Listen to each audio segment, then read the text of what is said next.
Pour cette nouvelle vidéo, nous allons parler un peu des exceptions. On va voir un peu comment gérer les erreurs. Donc, des exceptions simples, par exemple, si je fais euh, euh, nombre égale int input et que je demande à l'utilisateur de entrer un nombre, voilà, je vais simplement faire un print NBR ici.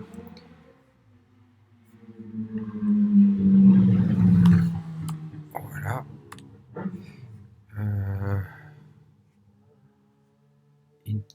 Input G1 en 3, voilà, ça devrait être bon ça ici. Si je lance, donc quand l'on rentre un nombre, ça fonctionne puisque le int transforme le nombre 12 qui est une chaîne de caractères en entier. Mais par contre, si je fais, au lieu de marquer 12, je fais cette erreur ici, que je lance, vous voyez qu'on a ce qu'on appelle exception qui arrive. Cette exception s'appelle value error. Donc on a une exception, une erreur de valeur, puisqu'il essaie de transformer un et en nombre, en entier, et que un et ne peut pas être transformé en entier. Donc j'ai ici une exception. D'autres types d'exceptions, par exemple, si je fais a égale 10 fois, entre parenthèses, par exemple 1 divisé par 0, oh, je n'ai même pas besoin de faire le print si je lance. Voilà, hop, ici j'ai une erreur qui est générée ici. Hein, il me le dit d'ailleurs, si on regarde un peu ce qu'il se passe. Voilà, il me dit qu'à la ligne 3, donc la ligne 3 qui est là, j'ai une erreur, et ici j'ai une exception qui a été générée qui s'appelle 0 division error. Donc ici, puisque je fais une division par 0 et que l'on ne peut pas faire une division par 0.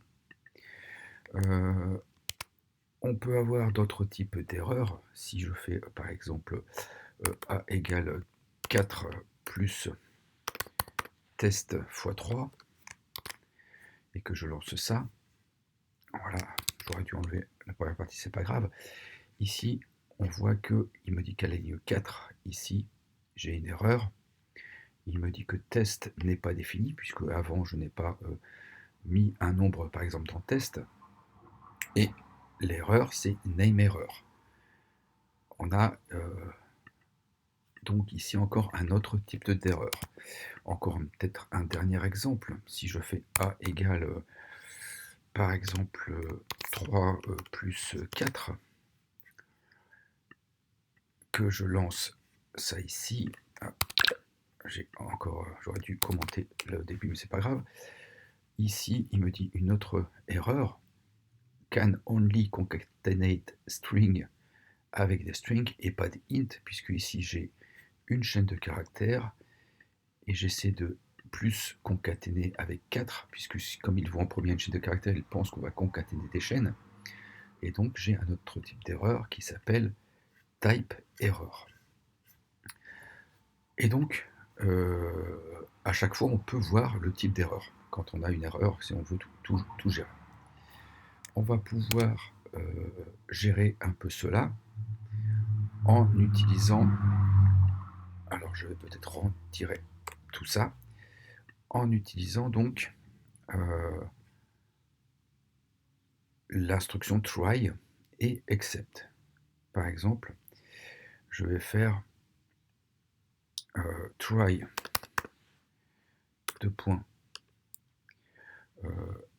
nombre est égal int input. J'ouvre donc hop, je ferme. Je vais marquer ici entrée un nombre. Voilà. break. Je n'ai pas besoin de break ici d'ailleurs. Voilà. Et je vais faire donc un accept. Donc on a vu tout à l'heure que si on entrait un nombre et qu'il n'arrivait pas à le transformer en int, il nous envoyait une exception qui s'appelait value error. On va pouvoir donc gérer ça et faire un print de vous êtes trompé. Par exemple, si je fais ce test, voilà, si je mets 12, cela fonctionne. Je vais passer à la ligne. J'aime bien quand on voit les choses clairement. Et si je relance, donc je refais mon test avec 12, on voit que ça fonctionne. Et si je me trompe, que je fais, comme j'ai fait tout à l'heure, un et, il me dit bien, vous vous êtes trompé. Donc on pourrait associer cela à, par exemple ici, une boucle toujours vraie. Et on va voir une nouvelle notion en même temps. Je fais une boucle toujours vraie qui va toujours tourner tant que ce sera vrai. Et quand, donc à chaque fois que je vais passer, alors je dois rajouter quelque chose pour pouvoir sortir de cette boucle, mais tant que je veux passer par cette value erreur, tant qu'il y a une erreur, je veux reboucler, et dès que c'est bon, je voudrais stopper. Une instruction existe pour stopper une boucle et repartir à la fin, c'est break. Et donc voici un exemple. Je vais juste faire ici un print. J'ai fini pour voir bien que l'on sort d'ici. Je vais lancer. Si je fais une erreur en reboucle, donc si je fais une erreur, c'est-à-dire que je passe par l'exception, il m'affiche vous vous êtes trompé, puis on reboucle, donc il demande, et on va boucler comme ça tant qu'on va faire une erreur, et si à un moment on rentre quelque chose de bon, donc il va passer par le try, il va nous afficher donc, on passe par le try, il nous affiche entrer un nombre, et s'il arrive à faire cette conversion en int, je sors de mon while avec le break et je vais directement ici. Donc ici, nous venons de générer facilement une exception